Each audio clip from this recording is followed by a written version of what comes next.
Hello and welcome to the Smart Divorce podcast. I am so happy to be delighted to be joined today, I can't speak, by the wonderful Tom Farrell, who I have wanted to get on this podcast for a very, very long time, because Tom actually inspired my journey into working in divorce. When I met him, and he'll probably correct me if I'm wrong on this, but I reckon it's probably 7 or 8 years ago, at a course that he was running in London. And so, yeah, very happy for you to be with us today, Tom. Welcome. Thank you very much, Tamsin. It's a pleasure to be here. Fabulous. And you're going to talk to us today about just one part of the work that you do with divorcing clients. And I know your work kind of spans great breadth and depth. But so let's start off with an introduction. If you can tell us a bit about the work that you do. Okay, so like you, I'm a jobbing IFA. I run a small financial planning practice and give regulated financial planning advice. But for a very long time now, my entire practice has been focused on people who are journeying through divorce and separation.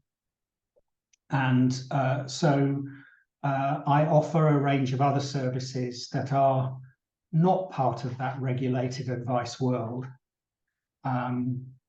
Those include coaching individual people who are going through these processes and helping them to understand things. I've also worked for the last 10 or 12 years as an all issues family mediator, mediating and working with other mediators in mediation. But predominantly the work I think that people come to me for is that of a financial neutral.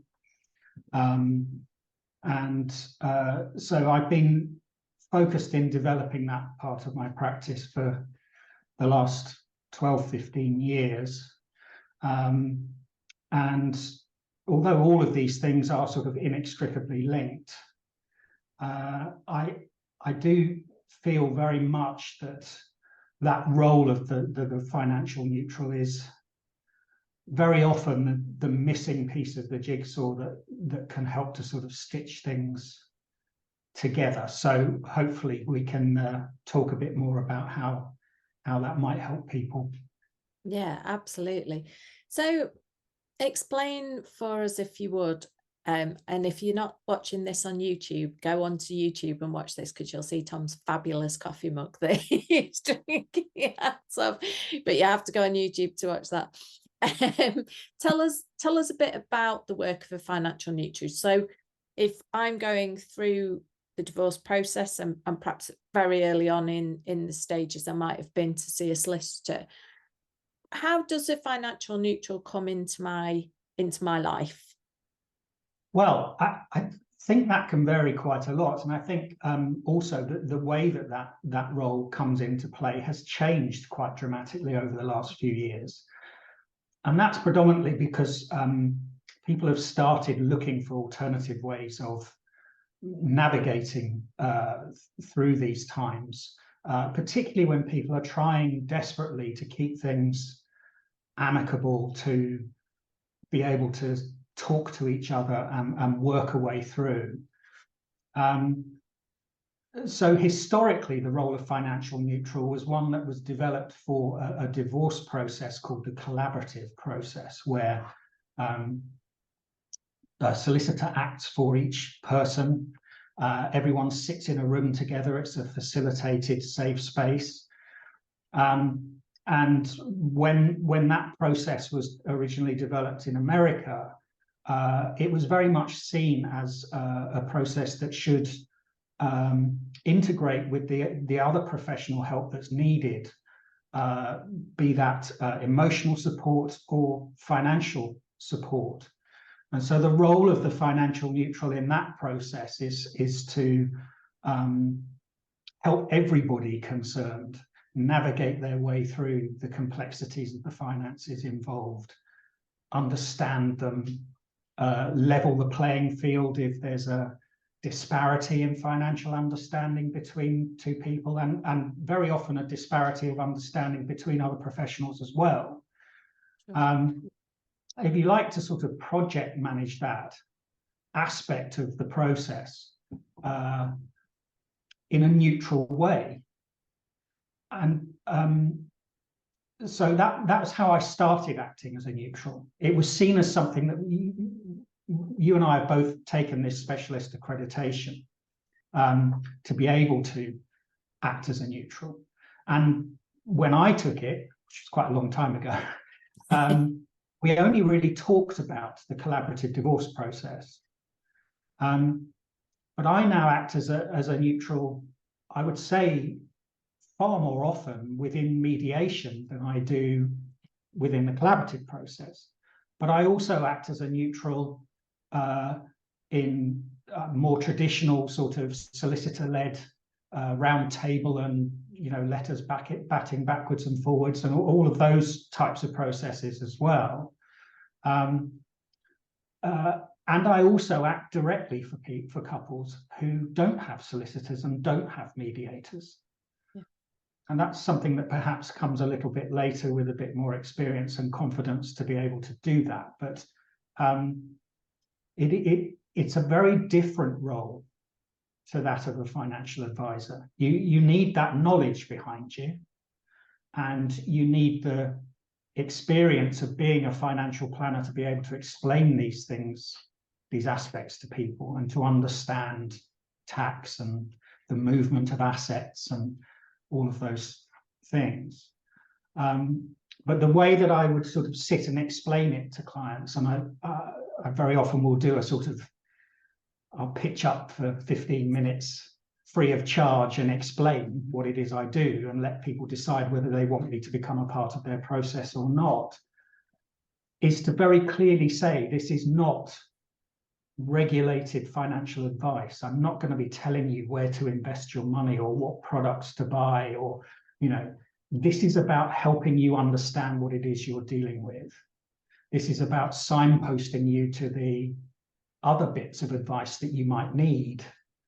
If you have complex issues that might need an accountant or an offshore tax specialist, or so you very much can act as a project manager, bringing those professional people in. One of the most common aspects might be pensions and actuarial reports for pension sharing. So one of the things I might do is help people write the instruction and find the actuary to write the report, so that they're asking the questions that they actually really need the answers to, rather than 55 questions that just get scattergun fired at people, So, but it is about establishing that sort of trusted neutral role within whatever that process might be for everybody concerned, so that you can really act for everyone. I very much see my duty as a financial neutral to the process itself rather than the individual people. And that's a bit of a weird thing to say to people, but I consider that to be very important. So you can help with leveling playing fields. You can help with everybody's understanding of what they're dealing with. You can help with the getting the correct information in. And that's a sort of classic mistake that happens with divorce, is that people don't gather the information they need from the beginning. They don't understand why they need to. And by people, I mean lawyers as well as clients, and mediators as well as clients. There isn't that understanding there that perhaps you and I have, that we're going to hit a brick wall if we don't already have potentially the answers to those questions. And it may be unforeseen. It's like having a big funnel. You've got to dump all the information in at the top of it so that what comes out at the bottom is what you need. Yep, absolutely. So there's that part of it, which is about helping people understand the technicalities of stuff. There's also a whole aspect to the work which is about being in that trusted position and perhaps being able to challenge people's perceptions of what's possible, what's not possible, to be able to reflect back to people so that they see both sides of a situation. And also, the more you do this work, of course, the more you've already encountered all the difficulties and challenges that people are dealing with. So the more experience you have to bring to bear to make suggestions, you know, to help people brainstorm and be imaginative, because despite the immense sort of emotional pressure of these situations, what most people want is to do the best they possibly can in those situations, and for it to cost as little money as possible, and to be as fair, to feel like what they're doing is fair. Fair is a bit of an odd word in this situation, as we all know, but and reality check with people and say, well, what does that actually mean? You know, if you go ahead and do that, what does that look like? Yeah. So the other huge aspect of this, of course, that you and I both encounter a lot is that people stumble within these processes. They reach a point where they know if they make a big decision and they have an awful lot of hugely stressful decisions to make all at once, and it can be overwhelming. They can't make that decision because they have absolutely no idea what it's going to mean to them. Yeah. And that causes a huge roadblock in a process. And momentum is so important in these circumstances. And you end up going round and round in little circles because people are afraid to make those decisions because they really don't know what it's going to mean. Yeah. Part of the role as well, again, in a neutral way, not sort of, giving advice in that way, but is to say, okay, well, if we make certain assumptions about this, and if you were to agree to this, then this is what it would mean to you. This is what you'd have for a housing budget. This is how much you'd be living on, and this is what your investments and pensions might do for you. Yeah. And this is what you then might need to do in terms of earning money or going back to work or dealing with childcare, or so all of those other aspects. And so much of this is about emotional support within these processes to actually sort of hold people up so that they feel able to make these decisions and move forward with them. So I actually think it's that neutral role, as a financial specialist, is absolutely vital. And it's increasingly being used, and there are more and more people, thankfully, who are sort of qualifying and studying to be able to do that work. So it is very much a growing market. Yeah, long may that continue. I think we both, or all of us that are accredited by Resolution for this work, would be delighted if there were even more of us around and available to do this work, because we could be used so usefully. If you would talk me through the process, whether you're working in mediation process, or whether it's part of the collaborative process, or whether you're working directly with clients. You talked about the first 15 minutes of coming to talk to them about what you do. What does the process look like from there? Well, quite typically the answer is it depends, but I knew you were going to say that. It depends also on how often I've worked with the other professionals in the room, because Sure. And that's also really important. I have certain mediators that I work with all the time who will bring me into absolutely all of their cases, and sometimes my involvement is relatively minimal. because they've learnt through experience what it is I need to see before I can do anything about anything. Sure. And it may be that the case is relatively simple and it's just pensions that need to be dealt with, or so very typically what would happen is that I'd go and do my 15 minutes of fame, as I call it, and you know, give my spiel and say, look, entirely up to you, and I go away again, and they talk about it with the people that they're working with, and they decide whether they're going to engage me or not. I will then agree, because the other people in that mix will have given me a general picture of what we're dealing with. Sure. I'll then agree an amount of time that I might need to charge for just to read everything, yeah, and to assimilate everything, and to look at what is missing and what we still need to get, and put timescales to that, and explain to everybody why it's really important that we have to get it. Yeah. You know, so that typically might be half an hour, 3/4 of an hour of my time. I'm not getting into the really sort of detailed nitty-gritty, but it's very easy for us to look at that information because we're dealing with it all the time, and we understand what it says to, yeah, say, actually, that's not a proper CETV of a pension. It's just a valuation, and it might not be what you need because we need all this other information that comes with that. And I know it's a pain, but you're going to have to go back to them and ask for it, and ask for all the supporting documentation that comes with it. Yeah. And I'm a bit, I will tend to say, look, it's not going to be cost effective for me to work with you until we've got everything. Yeah. Because I'm going to hit these stumbling blocks pretty quickly.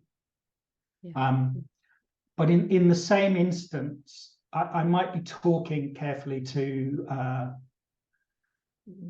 people. I'd want to have maybe an individual Zoom meeting or conversation with each of the people to really get a sense of how they're approaching the financial aspects of this, how confident they are with the information, what their relationship with finance has been over the years as a part of their relationship with each other. Which of them has driven the big financial decisions, or have they made them together? You know, because people quite naturally default to the things they're good at. Absolutely. You know, and that's normal. Yeah. But the problem when you get into this situation is that if you've done that for the last 25, 30 years, one of you is going to be feeling pretty cast adrift from all of this stuff because you think, well, I really haven't been involved in that aspect of our lives particularly. I didn't engage with our financial advisor. I didn't make those investment decisions. I didn't do the remortgaging. I didn't, you know, they might be, you know, conversely completely in control of the household budget and what's spent on what, and, you know, these things operate at lots of different levels. And so there'll be a real nervousness there of suddenly being pushed into this situation where you've got to make all these decisions. You know, we all know, for instance, how stressful buying a house or selling a house is. Well, if you're having to do that in the midst of separating or divorcing, as well as making all these massive potential financial decisions about going back to work, or splitting pensions that you don't understand, or, you know, it can be really difficult for people to process all of that. So I want to get a sense of that, you know, where the balance lies in the relationship historically, and whether that's been an issue between them, you know. Sure. Yeah, absolutely. Have you gone along with these decisions, or have, you know? And conversely, the person who's been making all of those decisions is also going to feel under pressure in these circumstances. Is going to think, well, everything I've decided is going to be called into question. Yeah. You know, my expertise at this, the fact that I've been responsible for it. is going to be scrutinized. And so I have a job of work to do there, initially talking to each of them, just to get the sense of where that lies, and to reassure each of them that I can help them.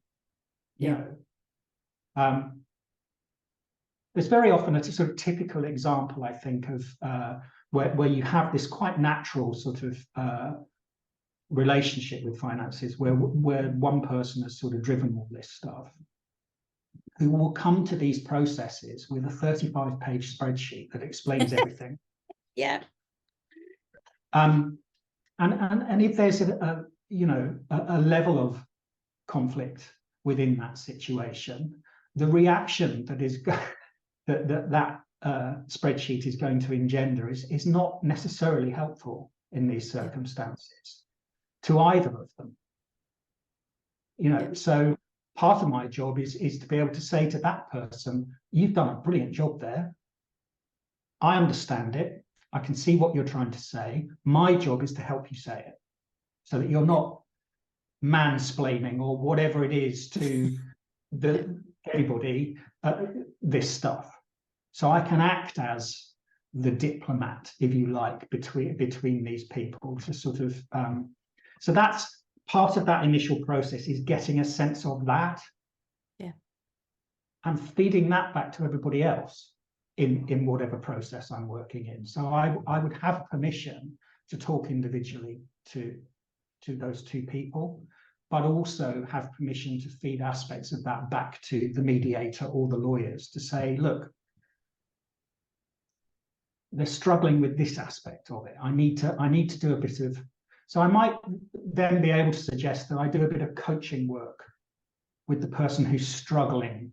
So while we're gathering all that information that we need, instead of everyone just having to sort of sit and not talk about money, there's an aspect of work that I can be doing to keep momentum going, to help somebody get up to speed with, or just boost their confidence so that they know that when they're in the room, having to listen to about this stuff and talk about it, that I can help them voice what it is they want to say. I can help them understand the information that's coming back. And I can sort of normalize those conversations within whatever the process might be. And it's also about, in those early stages, is sort of establishing that confidence in both of them, that I am going to act in an honest and neutral way. I'm not taking sides. I'm there to make their process work. And again, if it's professionals that I haven't worked with particularly, I need to establish that trust with them too. Absolutely. On that point about trust and honesty and openness, you talked about meeting with the individuals, having permission from the people in the room, and having their individual permission to go back with certain aspects of the conversations that you have. How do you ensure that those conversations only take place in those, because presumably people have your contact details, they can track you down should they want to. Do you ever have a situation where one party kind of feels that they want you to take their side on a certain aspect and contact you outside of that? And how do you deal with that? Because I think that's interesting for both parties to understand that there's no kind of secret conversations going on behind their backs. Yeah. I think this is absolutely key. It's a really good question. The reason that we have process, whatever that might be, actually is to establish a clear set of boundaries. Yeah. So, for instance, my terms of business, when I give that to prospective clients and talk it through with them, it talks about being given permission to contact product providers and ask for information and talk to their existing financial advisors, because I'm not there to tread on the toes of those relationships either. I'm there to help there too. But it also speaks very specifically to the fact that whatever the process is that these people have decided upon, be it mediation or collaborative divorce or roundtable negotiations with lawyer assistants, I am going to sign up as a neutral to that process. So as an example, if it's a mediation, I actually physically sign their agreement to mediate. I co-sign it as an additional party to that mediation, and I'm bound by the same terms and conditions that they are. And a mediator will very clearly lay those boundaries about, it's not helpful actually to try and step outside the process, and to so you have to be very clear about establishing boundaries, which isn't to say that you can't have individual conversations with people and do individual work with people. But the key to that is that everybody knows that's happening. Yeah.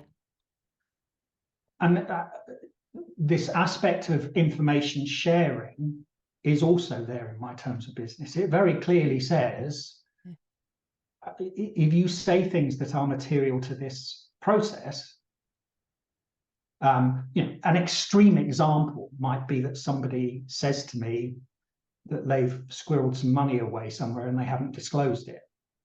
Yeah. That doesn't really tend to happen. What happens a lot more often is that the other person is suggesting that that's happening. Yeah. It's actually very rare that happens. I have an absolute duty to, that's a legal requirement in terms of divorce. So one needs to be very, very clear about that. But if somebody says something to me in an individual meeting about how they're feeling, if there's an emotional context, that it's my judgment as to, I'm not going to be reporting that back to everybody. Sure. Because it's not actually relevant it's relevant to my understanding and my relationship, professional relationship with that person, to sort of help them and to work with them. So those boundaries have to be very clearly laid, and again, it's about establishing that trust. And it's about the sort of levels of information. One example that springs to mind quite early on in my career as a neutral, I was involved in quite a big money complex case.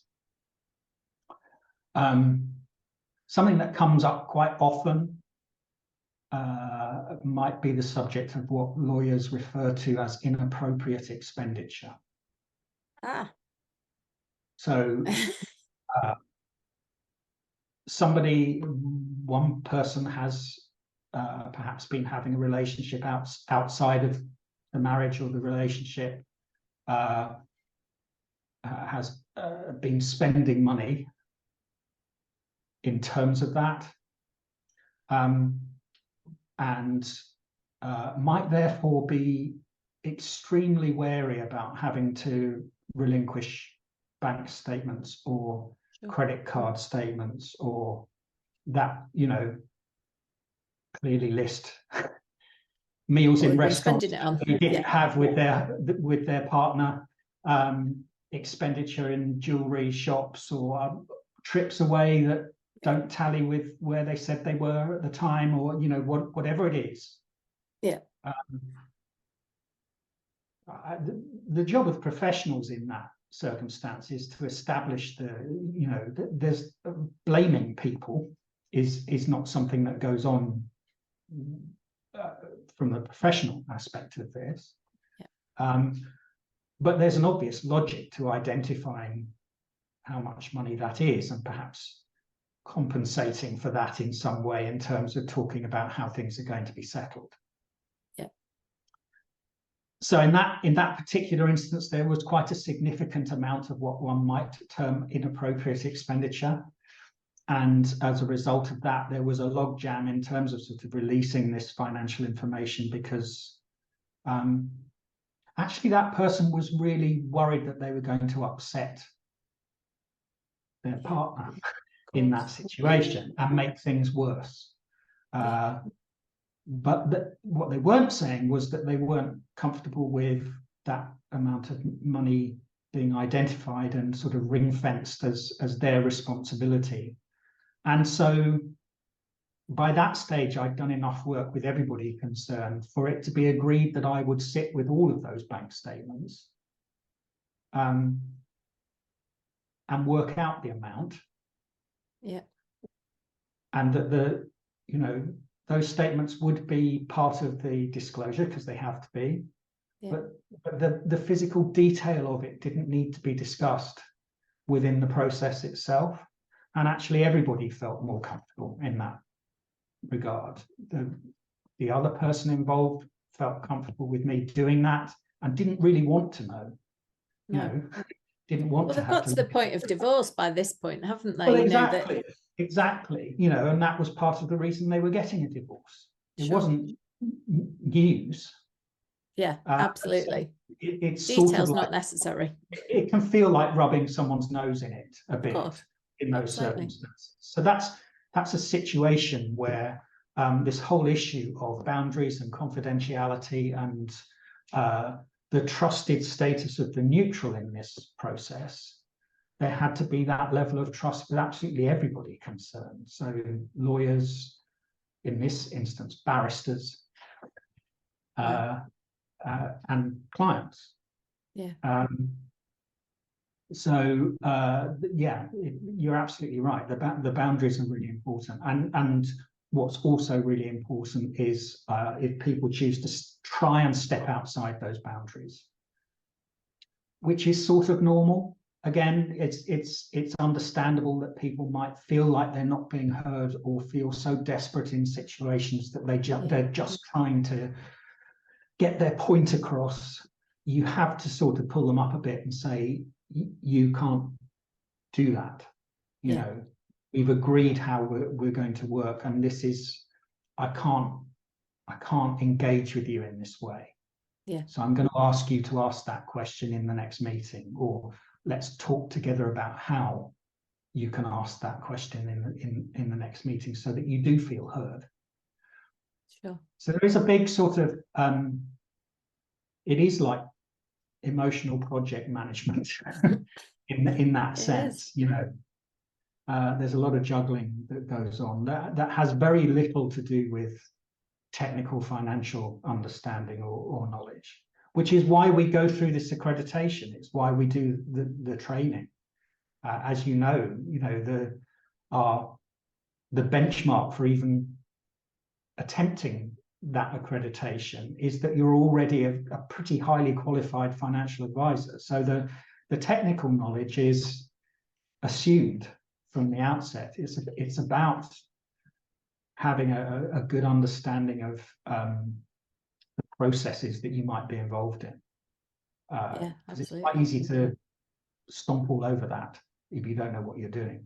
Yeah, absolutely. You and I have both encountered situations where that happens. Sadly. Sadly, yes.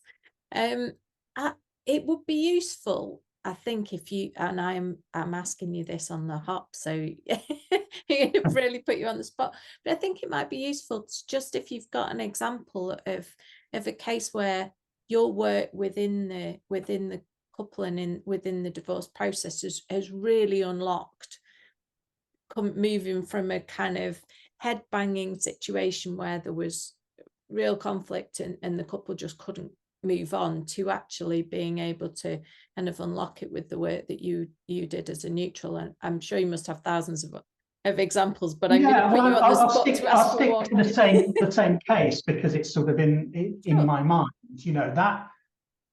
That was an example where actually they had reached a complete impasse, and it was costing them thousands of pounds in solicitors' letters, batting backwards and forwards about this inability to disclose this information. Sure. There was a very real possibility that as a result of that, the process was going to break down. And the person who was withholding that information wouldn't tell anybody why. Yeah. Well, I had established enough trust within that working relationship, for them to tell me why. Yeah. And for me then to be able to tell everybody else why in a way that they felt comfortable with. Yeah. And to suggest a route forward that would enable the logjam to be unblocked and for us to move forward. And I think, you know, that does happen quite often. It can also happen in it doesn't need, it's not always necessarily all about the sort of emotional aspect of things. It can be quite a highly technical issue. Yeah. So exactly the same case, which was quite a big case, we managed to, just by, again, having that depth of information and understanding that depth of information in terms of the disclosure that had come in, and being able to look at their financial situation. They bought a holiday home overseas, off plan, you know, so it hadn't been built yet. They put a £100,000 deposit down on this dream holiday home development, and they had the balance to pay. I won't say exactly where it was, in case somewhere in Europe watches the video, but it wasn't in Europe. It was somewhere overseas that was, you know, had limited connections to the mainland, let's say that, and was subject to the most horrendous tornado that eliminated its connection to the mainland and flattened the development completely. My word. So, wow. And of course, this happened in the midst of the process. Sure. The purchase of that off-plan holiday home had very much been driven by one of the two of them. Sure. And was a bone of contention to start with. Oh no. And effectively, the £100,000 disappearing down the drain in the midst of all of this could have been an absolute disaster. But because of the technicalities of it, because effectively that money was lost, we were able to use that in within the settlement to enable movement of other assets that had gains attached to them. Okay. Wow. Yeah. So we could move the loss to the person actually who hadn't wanted to buy the thing in the first place. And by doing that, create the use of that loss against something else that we moved to them that would otherwise have created a massive tax bill. We actually saved about £60,000 by doing that. That's genius. Well, this is where, when you create a situation where people are actually positively engaging in the process and being open to imaginative ideas, yeah, then the solutions that come out, because frankly, the last thing that anybody should want is for a judge to be making these decisions. The last thing any judge wants is to be making these decisions. Yeah. Because there's no nuance to it. Yeah. No, absolutely. You know, they're busy people, and they're going to look at the disclosure for a little bit and they're going to make a judgment. There's no imagination there because they haven't got time for it. There's no nuance. They might see a report from an actuary or and they will just default to what seems sensible at the time. And very often that's not actually the best solution for people. So I think, you know, if you can act as a trusted person within that process to be able to say, you know, let's just think outside the box a bit here. Let's let's think about what we can do here. And so those solutions do come up, and can be incredibly cost effective, but can also be incredibly life affirming in a way. You know, there are points in these processes that are really positive from an emotional. Absolutely. Yeah. I mean, the difference that we'll have had in the move from it being a negative bone of contention to actually this has gone horribly wrong, but it's also creating an opportunity to save some tax, whatever. That's massive, and that's going to change that relationship as well, because it's going to remove something that was a bone of contention and allow that couple to move forward, which is so incredibly important. So yeah, totally see that. Tom, I knew our conversation would be fascinating, and I could genuinely speak to you for hours picking your brains on this subject. Well, it's always a pleasure to chat with you.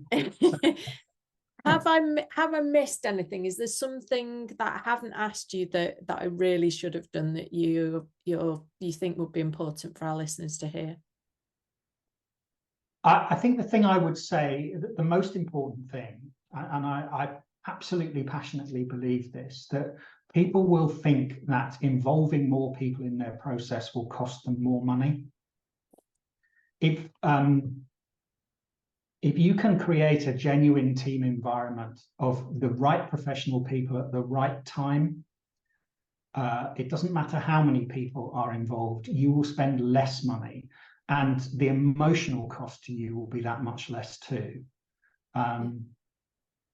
So that would be something that I think that's a difficult one for potential clients to grasp.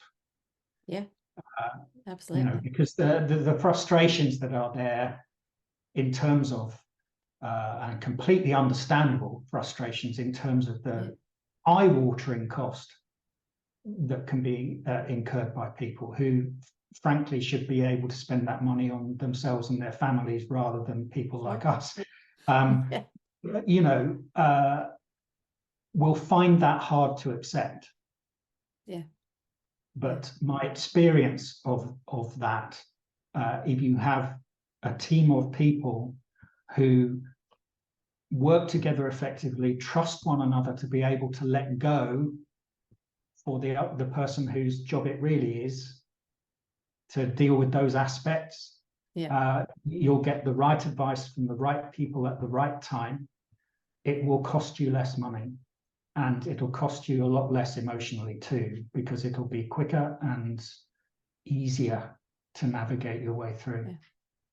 Absolutely. I'm so glad you said that. That's a vitally important point. And the time that it takes to resolve things, and the shortness of time that you spend in that limbo situation is so incredibly important to everybody emotionally as well. So Tom, thank you so very much for your time today. I've absolutely loved talking to you. Hopefully we may get to do one of these again, because I'm sure there's loads of aspects that we haven't covered that we could carry on with.